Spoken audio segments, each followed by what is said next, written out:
Olá, sejam todos muito bem-vindos ao podcast Jornada da Calma. Eu sou Helena Galante, companheira de jornada de vocês, e logo de cara eu quero fazer uma pergunta. Quem você seria se não tivesse tanto medo? A gente vive no piloto automático, sem prestar atenção no que está sentindo ou na quantidade de pensamentos que tomam a nossa cabeça. Já percebeu? Eu não tô falando isso pra ninguém ficar se achando culpado, longe de mim. Mas é verdade que eu acho que a vida teria outra cara se a gente se permitisse parar, respirar, descansar. E se agora você tirasse um momento de pausa, pra onde a sua mente te levaria? Quando eu penso em priorizar esses respiros no meio da rotina agitada, a minha mente me transporta direto pro meu lugar de paz, que é o aconchego da minha cama, sentindo o cheirinho maravilhoso do novo Downy Brisa Suave. Seja nas minhas roupas, na mantinha do sofá que eu uso para me cobrir enquanto eu descanso, ou no roupão de colocar logo depois de um banho bem reconfortante, tá aí um cheirinho que faz a gente sentir como se o tempo tivesse parado um instante só pra gente. Downy Brisa Suave sabe que cada momento é precioso e apoia todas as conversas que nos convidam a sair do piloto automático. Por isso, está patrocinando essa nova temporada do podcast Jornada da Calma. Vamos juntos aproveitar?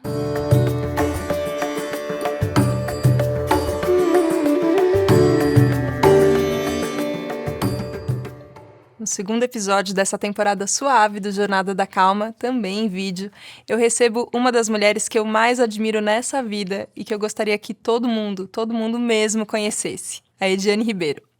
A Ediane é psicóloga com formação em psicotraumatologia, ela é terapeuta somática, TEDx speaker e uma comunicadora brilhante, que aborda assuntos tão relevantes quanto regulação emocional, manejo de estresse, trauma e saúde mental. Recentemente, a Ediane também lançou o seu primeiro livro, chamado Os Tesouros que Deixamos pelo Caminho. Como aprender a lidar com os nossos traumas pode nos lançar em um resgate da nossa própria potência. Que prazer te reencontrar, Ediane. Seja muito bem-vinda. Prazer é todo meu. E com essa apresentação ainda, né? Fico assim, honrada.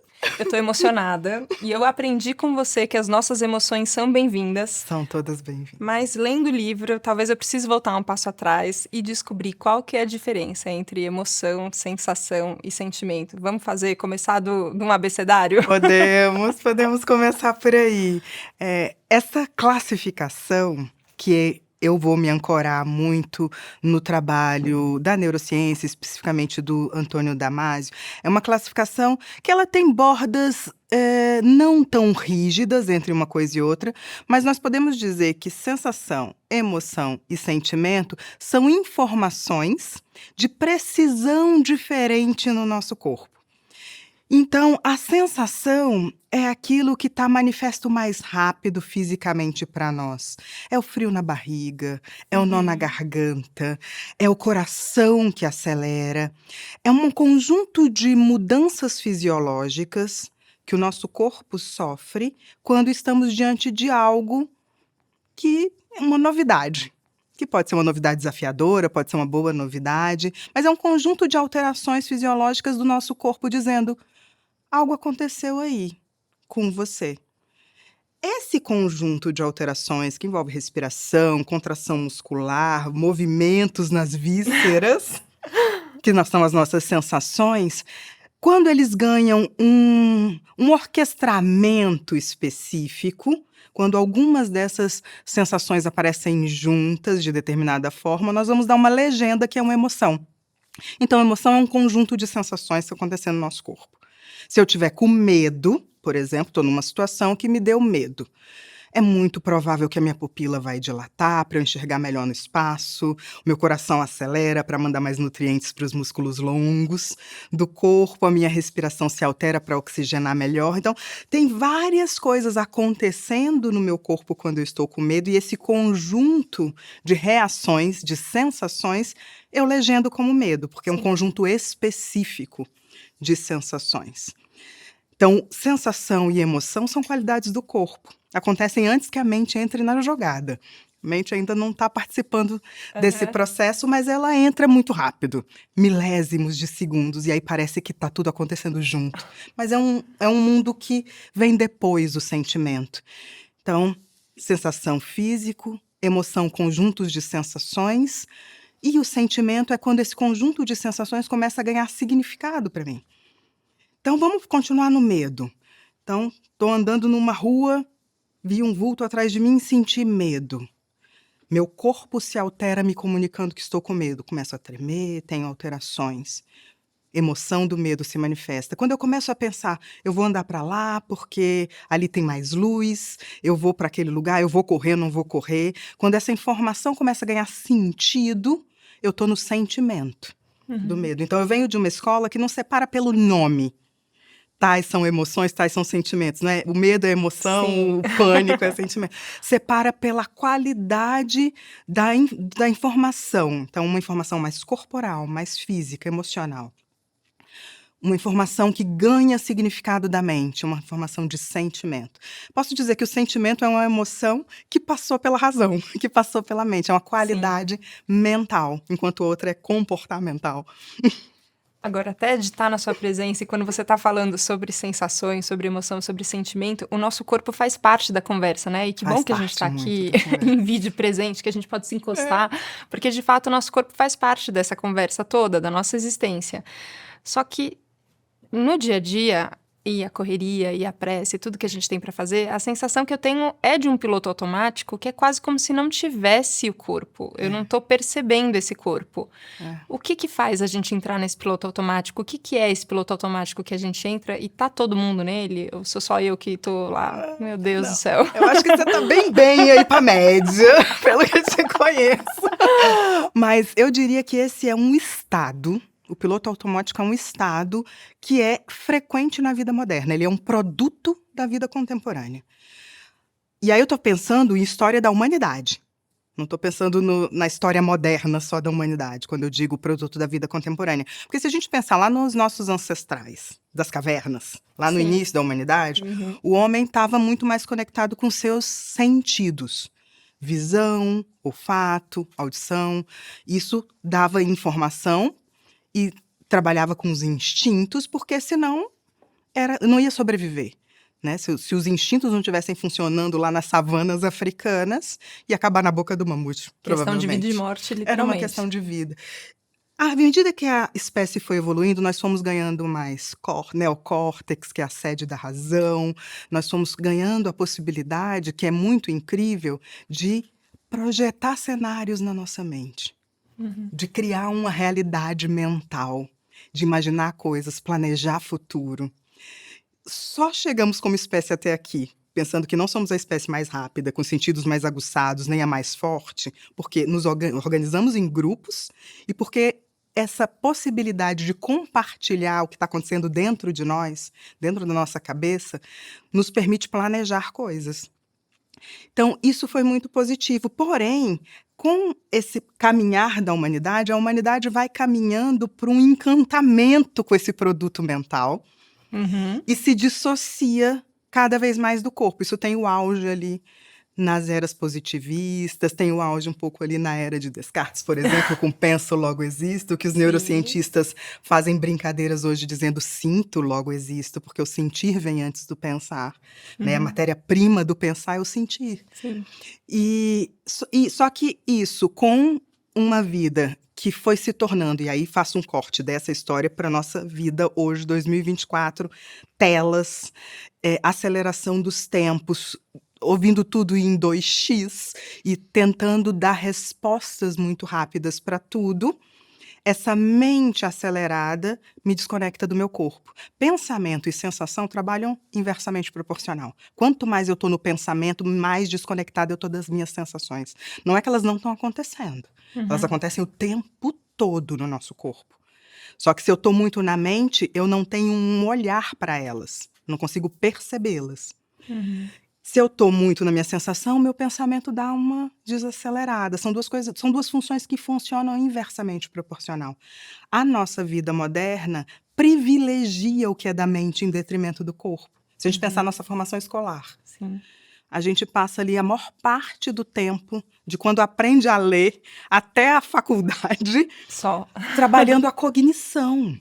Na maior parte do tempo. A menos que você vá fazer um trabalho muito específico numa escola, numa faculdade que tem a ver com o corpo, como dança, como um educador Uhum. físico, mas mesmo assim vai ser o corpo muito fragmentado, você vai estar fazendo uma estimulação muito mais mental do que corporal. Então, é Uhum. uma característica cultural que nós fomos desenvolvendo enquanto humanos. Só que isso nos traz um efeito colateral que não é tão legal, que é isso: a gente se desconecta de uma inteligência.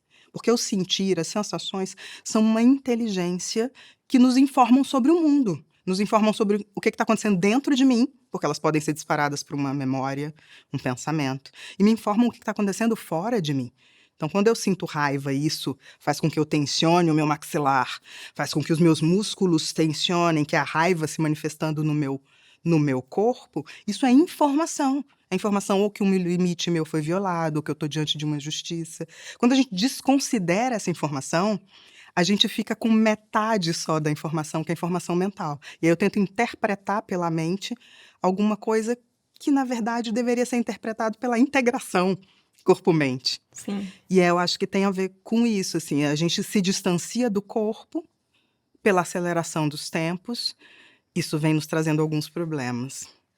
Nossa, tantos problemas. Quando eu estava lendo o livro, eu fiquei pensando, por conta do Jornada da Calma, tem sempre essa questão de, você é uma pessoa mais quieta, você é uma pessoa mais Aham. serena. Às vezes eu falo, não é bem assim, mas, enfim, eu gosto desse estado.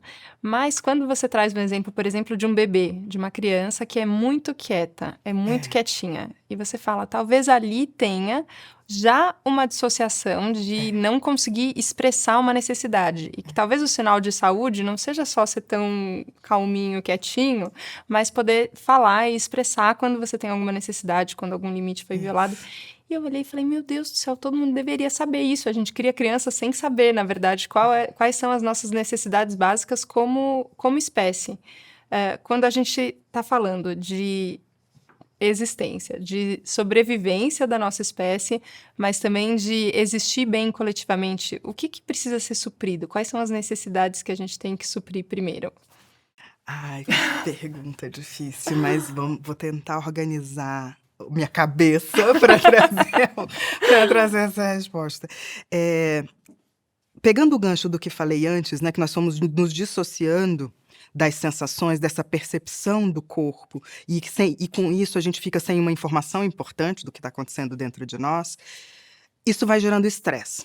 O estresse anestesia nossas sensações, anestesia nossas emoções, e a gente entra nesse estado de piloto automático, ou de hipervigilância, ou de congelamento, se eu estou vivendo situações que são muito ameaçadoras para mim. E aí pulo para a criança. Então, a criança é um ser que nasce com dois sistemas muito mielinizados, né, já que a criança nasce com um sistema nervoso muito imaturozinho, mas ela consegue gritar por ajuda, chorar, né, Sim, aparelho fonador está funcionando, potente. e deglutidor para mamar, né, que são 2 funções importantes para a sobrevivência.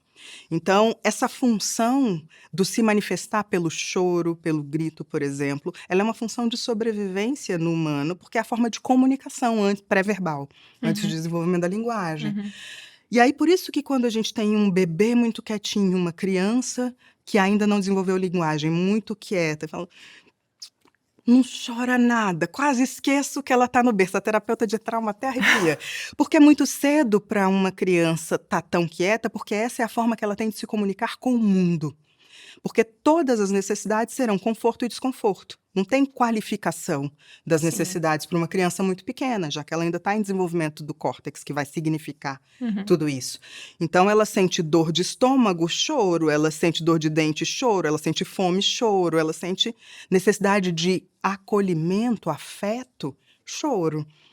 E quando a criança vai crescendo, ela tem um sistema que está em janela de oportunidade para ela ganhar espaço. Então, ela tem um corpo que está pedindo para ela se movimentar.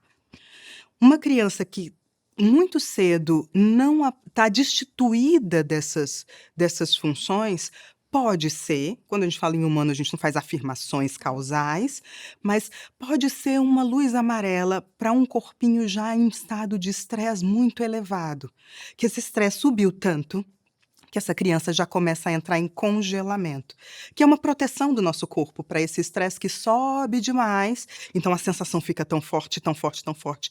É tão difícil lidar com essa sensação que o meu cérebro precisa ir reduzindo algumas atividades. É o que a gente chama de dissociando. Eu vou perdendo o funcionamento integral das minhas funções psicológicas. Então, Uhum.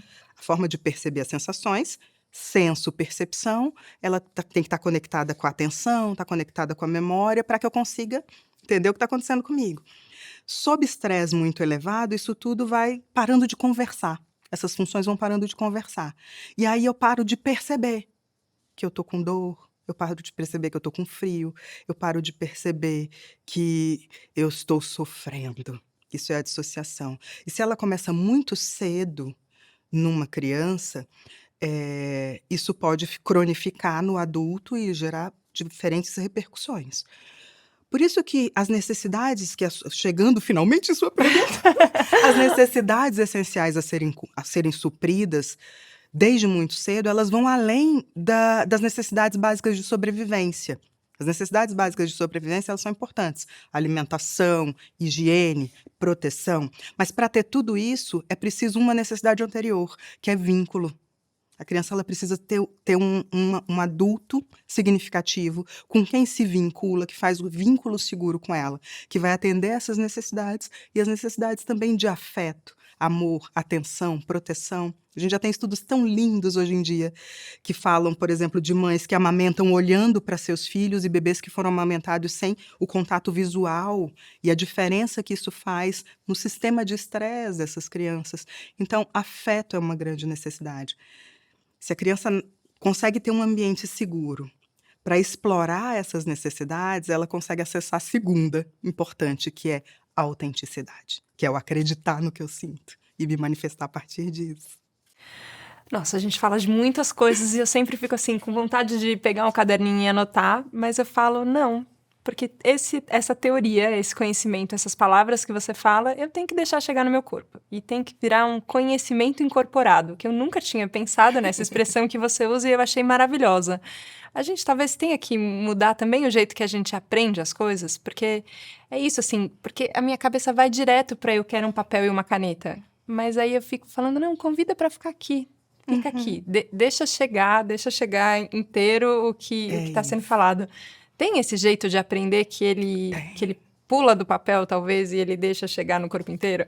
Tem super, e aí eu vou voltar para uma referência agora, que é a psicologia afrocentrada.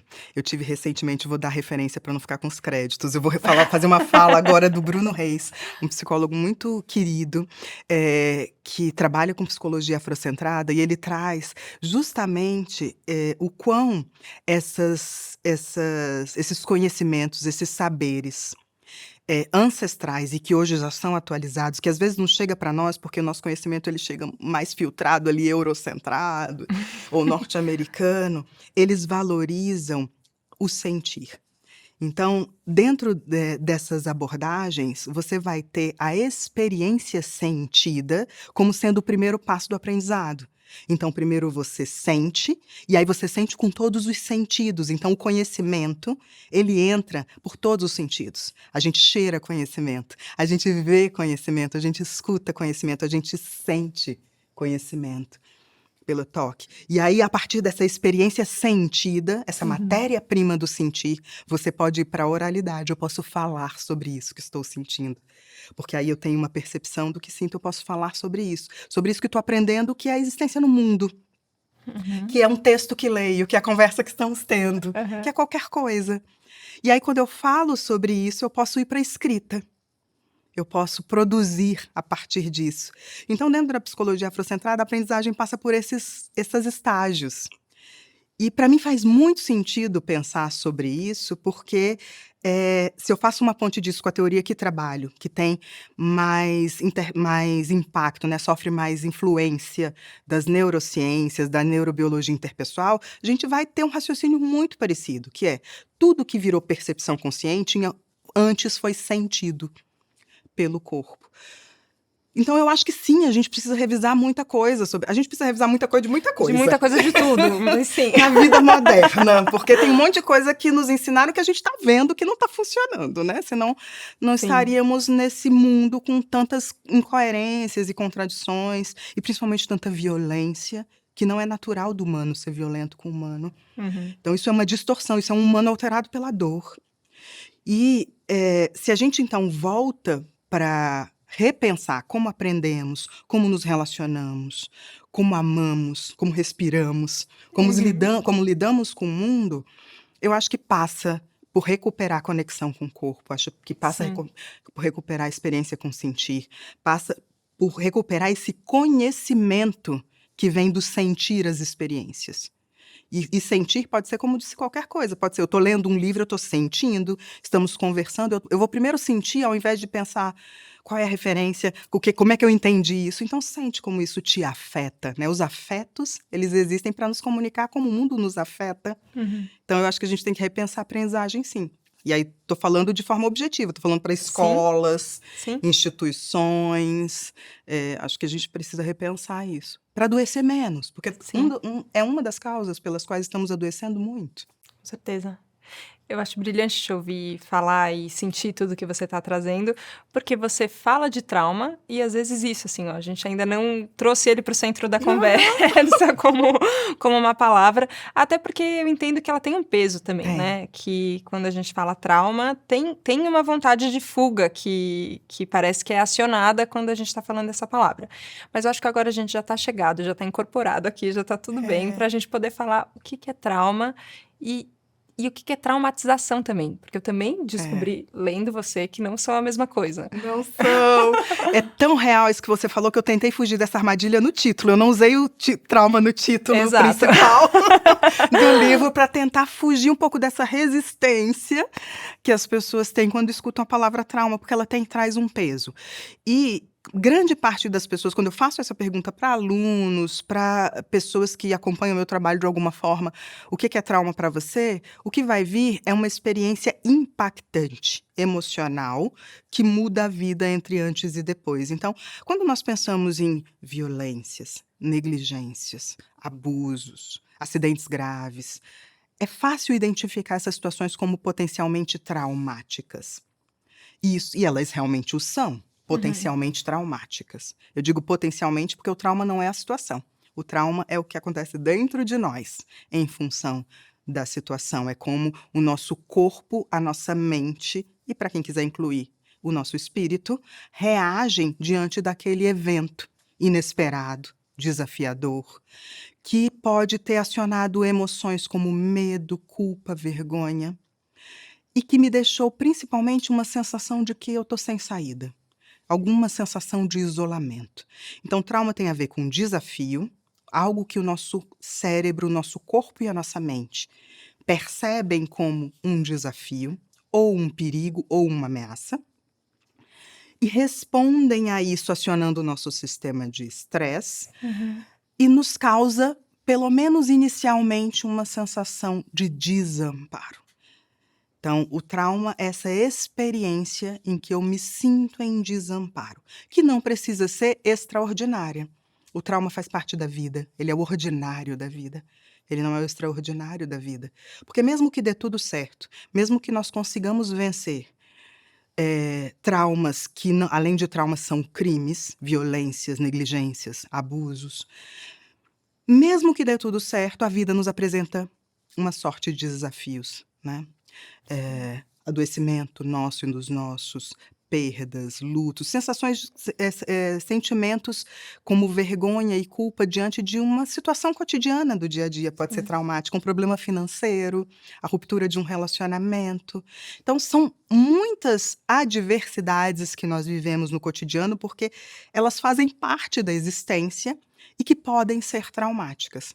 Então o trauma é essa experiência que está acontecendo dentro de mim diante dessas adversidades.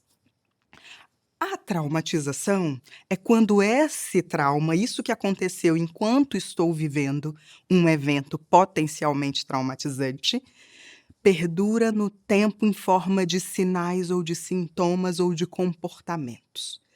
Então, se esse trauma que carregou o meu corpo de uma bomba bioquímica de Sim. neurohormônios, e a minha mente criou uma narrativa para dar sentido e significado para aquilo. E que pode ser uma narrativa que começa a mudar a lente como eu me vejo, como eu vejo o mundo, como eu entendo as situações. Se isso que aconteceu no momento da experiência traumática tiver uma descarga, ou seja, eu consigo descarregar aquele estresse, né? Trauma tem a ver com uma carga de estresse vivida. Seja porque eu recebi um apoio, seja porque eu recebi o amparo, já que falei de desamparo, seja porque o meu corpo fez autorregulação, seja porque aquilo não se casou com algo que eu aprendi lá atrás sobre mim mesma, ou com algo que o mundo ao meu redor me diz sobre mim. Se aquilo não teve uma cola com isso, depois que a ameaça, o desafio passou, o meu corpo e a minha mente tendem a voltar para um estado anterior de homeostase, de equilíbrio. Então eu tive um trauma e não necessariamente fiquei traumatizado. Agora, se o corpo não consegue fazer esse retorno e a mente passa a também atuar num estado de vigília, e aí a tal da hipervigilância, se a partir daquela experiência potencialmente traumatizante, isso muda coisas em mim e o meu cérebro passa a enxergar o mundo a partir das lentes do perigo. Eu passo a produzir estresse constante. É como se o meu corpo e a minha mente não entendessem que o perigo passou. E isso começa a mudar a forma como eu me relaciono comigo, com as minhas crenças, com a minha autoimagem, com a minha autopercepção, como eu me relaciono com os outros. Isso pode gerar padrões de comportamentos como dependência, codependência emocional, procrastinação severa, indecisão severa e etc. Sim. E aí uma lista gigante. Pode gerar adoecimentos como o transtorno do estresse pós-traumático, que é um conjunto de sintomas. Durmo mal, tenho pesadelos, tenho memórias intrusivas, o corpo de repente se carrega da ansiedade para cima da ansiedade basal. Então, o trauma pode ter desfechos clínicos também, como ansiedade, depressão. Então, há muito mais em trauma do que transtorno do estresse pós-traumático somente. Tudo isso que pode ser desfecho de um trauma e dura no tempo é a traumatização. Então, eu posso viver um trauma e não sofrer traumatização. A traumatização, usando as palavras de uma querida professora, Cecília Laureano, é quando o tempo não cura a ferida. O trauma é uma ferida, só que é uma ferida na pele de dentro, não na pele de fora. Sim, sim. Eu acho tão importante quando eu li o livro e eu fiquei com essa sensação, por isso que no começo eu falei que eu tenho vontade que todo mundo te conheça, que todo mundo te escute, porque eu penso quanto uma sociedade, quanto as nossas relações familiares, amigos, profissionais, quanto seria diferente se a gente tivesse um entendimento de que sim, traumas são mais ordinários do que a gente pensa, não são só esses eventos grandes, também tem uma outra coisa que também tem esse potencial traumatizante, e como a gente fica lidando a partir dessas feridas que não cicatrizam, e aí a gente vai ferindo as outras pessoas, e aí a gente vai sendo violento com os outros, como seria diferente se todo mundo soubesse disso?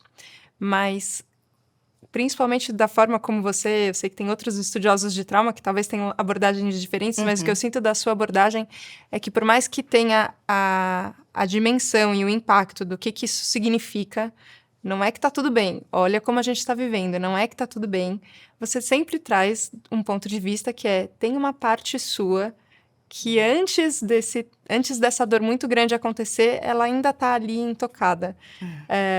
E eu acho que é por isso que tem tesouros no título. E eu queria te ouvir um pouquinho sobre Por isso. como alimentar talvez essa confiança que quando a gente está muito inebriado por todas essas... e muito machucado também, às vezes a gente não consegue acreditar que tem essa parte nossa que não foi tocada pela dor. Como a gente pode confiar que ela tá lá, que a gente pode acessar? Eu acho que sim, é por isso que tem tesouro no título. É por isso que tem tesouros no título, porque o trauma, O entendimento que eu faço hoje aí usando uma metáfora muito minha, é que o trauma é como se ele fizesse um encobrimento mesmo, como se ele fosse um cobertor que cobre potencialidades. Então as pessoas me perguntam muito: "Como que você trabalha com trauma? É uma coisa tão intensa, tão densa, às vezes eu tenho a sensação que você é tão leve". E eu falo porque, para mim, trabalhar com trauma é justamente olhar para a pessoa por trás da dor. Não é sobre a dor, é sobre a potência que ficou escondida atrás da dor. A potência que, quando você encontra a sua, você vê no outro. Quando a gente se olha aqui, que a gente reconhece no brilho que você tem no olhar, por exemplo, olhando para mim. Agora a gente reconhece essa potência. A gente reconhece segurança. Então, acessar isso tem a ver com acessar lugares de segurança, ilhas de segurança, porque a segurança não é um estado perene, inalterado, mas tem a ver com ir encontrando essas ilhas de segurança em nós, que a partir de uma para outra a gente pode transitar entre os medos, entre as dores, entre as nossas feridas, das mais diversas, e que a gente vai sentir, e é importante que elas sejam sentidas, e que no momento que a gente sente, é difícil acreditar. É difícil confiar que tem algo em mim que pode superar aquilo. Quando eu escuto isso, Helena, você me dizendo isso, a primeira coisa que me vem à cabeça é: essa é uma pessoa em desamparo. O que nos leva a crer que é possível é o amparo, é o vínculo. E é por isso que eu bato tanto nessa tecla, de que processo com trauma e processamento de trauma, reparo de trauma, não é um processo individual. Ele é um processo coletivo, coletivo nos nossos contatos íntimos, coletivo nas instituições, nas escolas, na sociedade. Por isso que eu falo no livro também, a gente precisa repensar como vivemos enquanto sociedade, porque o trauma esgarça o tecido social. Sim. Então, essa sensação de que eu não vou dar conta, de que eu não mereço, de que eu valho menos, de que eu sou inadequada sendo quem sou, de que eu não sou digna de existir sendo quem sou, é uma sensação reforçada por relações que nos deixam em desamparo.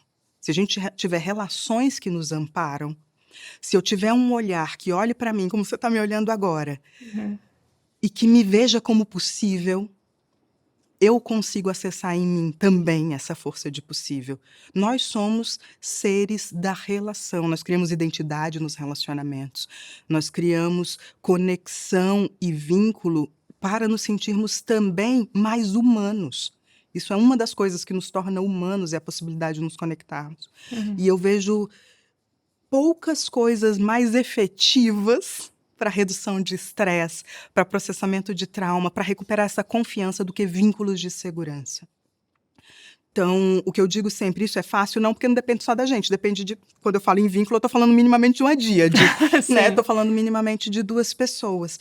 Mas é aí a proposta que eu faço de um convite coletivo mesmo, para que socialmente a gente lide e trabalhe com as nossas dores e com as nossas feridas. Porque para eu acreditar que eu posso dar conta dos desafios que a vida me apresenta, que eu posso caminhar pela vida com dignidade, eu preciso não ser olhada do contrário também. Me ajuda se alguém olha para mim e junto me estende a mão. Se eu não tenho essa regulação nesse momento, vai ser mais desafiador? Vai ser. É impossível? Não. Mas vai ser mais desafiador. E essa relação, ela pode vir de muitas formas. Ela pode vir de uma forma profissional, e às vezes a gente precisa desse relacionamento profissional para lidar com nossas dores e nossas feridas, ou seja, eu estou falando de um terapeuta que vai se relacionar com você para fazer um vínculo de segurança e processar a sua dor. Se a gente pensar no tratamento do trauma profissionalmente, a terapia nada mais é do que um relacionamento especializado que faz um vínculo seguro para que você visite a sua dor. Se eu visito a minha dor em amparo, ela é processada. Então, eu preciso buscar, às vezes, um relacionamento especializado. Sim. Às vezes eu preciso buscar um relacionamento da minha rede de apoio. Às vezes vai ser a regulação do meu pet que vai me ajudar num momento de uma emoção mais desafiadora. E tem uma coisa que eu acho que é muito, muito, muito importante nesse combo, que é silêncio e contemplação. Quando a gente fica um pouco... É tudo muito barulhento aqui fora, né, no mundo que a gente está. É tudo muito barulhento. E aí esse barulho todo nos conta mentiras para nós sobre quem somos. E aí fica mais desafiador ainda. Como é que eu vou sair dessa situação? Eu não dou conta, eu não posso, eu sou inadequada, eu não... Aí a gente vai se preenchendo com esses pensamentos de autocondenação. E aí fazer um pouco de silêncio para essa mente. Não estou falando só do silêncio objetivo, parar 5 minutos e ficar em silêncio, mas esse silêncio para essa mente desafiadora, para acessar a sua autocompaixão, para acessar um olhar carinhoso seu com você mesmo, que é um relacionamento, é o seu relacionamento com você. Para acessar um olhar compassivo para si, para dizer, tá doendo muito agora, tá tudo doendo muito agora, mas algo em mim me faz acreditar que vale a pena estar vivo, porque é disso que a gente precisa, é isso que eu falo sobre essa parte que não foi tocada pela dor, é sobre estar em contato com aquilo que é mais humano em nós, que nos diz que vida vale a pena. Que vale a pena se relacionar, amar. Que vale... eu uso muito nos meus stories, às vezes, né? Dance como se ninguém estivesse Sim, olhando. Ame como se nunca tivesse sido magoado. É fácil? Não é. Não estou dizendo que é fácil, não pensem isso. Não estou dizendo que é fácil, é desafiador. Mas isso é a nossa essência, é a busca do contato. E é possível. É um caminho possível. E usar a palavra tesouro, para mim, ajuda a lembrar que esse contato com a vida, esse lugar que é nosso e é o lugar que se conecta com o lugar vivo de todos os seres que estão ao nosso redor, ele é precioso, ele é brilhante, ele é luminoso. Isso eu acho muito bonito. É realmente um tesouro, assim. E me dá quase uma vontade de criança, assim, de falar, então vamos sair nessa caça ao tesouro? Cadê esse tesouro, então? E até quando a gente estava juntas no TEDx Blumenau também, você citou uma imagem que eu não conhecia, que tem no livro também, que é a imagem de Sankofa. E eu queria te ouvir falar sobre ela, pensando se esse caminho de busca, ele também pode ser um caminho junto. Ele é um caminho junto, não é? Eu só acredito nele junto. Assim, realmente é difícil, tá fora de moda. Eu tô um pouco old style. Tudo bem, nesse eu também. sentido, porque tá um pouco fora de moda falar em coletividade, em comunidade. Porque a gente vive num mundo que tá cada vez mais individualizado. E essa individuação, não é individuação, para não confundir com a palavra do Jung, essa individualização que nós fomos sofrendo, e também é histórico isso, porque se a gente pegar civilizações mais ancestrais, elas eram mais aldeiadas, né? Os processos eram mais coletivos, as crianças eram criadas coletivamente, tudo isso. Essa individualização que foi nos prendendo nas nossas grades das nossas casas, nos nossos apartamentos, e aí nos prendendo dentro de nós, que aí tem a ver com os tesouros também, que é achar o tesouro da relação, mas achar o tesouro que os nossos medos muitas vezes escondem, né? Esse processo de isolamento que a sociedade moderna foi passando, ele é um processo muito adoecedor para nós. É um processo extremamente danoso para o nosso organismo. Então, eu acredito que é só coletivamente. E Sankofa tem muito a ver com coletivo e muito a ver com ancestralidade. É um ideograma africano, representado por um pássaro com um bico olhando para trás, como se estivesse pegando alguma coisa. Então, o corpo do pássaro virado para frente e o bico para trás, como se fosse pegar alguma coisa. E esse ideograma africano se associa a um ditado também tradicional africano que diz algo, na tradução para o português, mais ou menos como se você pode voltar atrás e pegar o que esqueceu. E aí essa é uma frase curta que cabe tanta coisa dentro dela. Sim.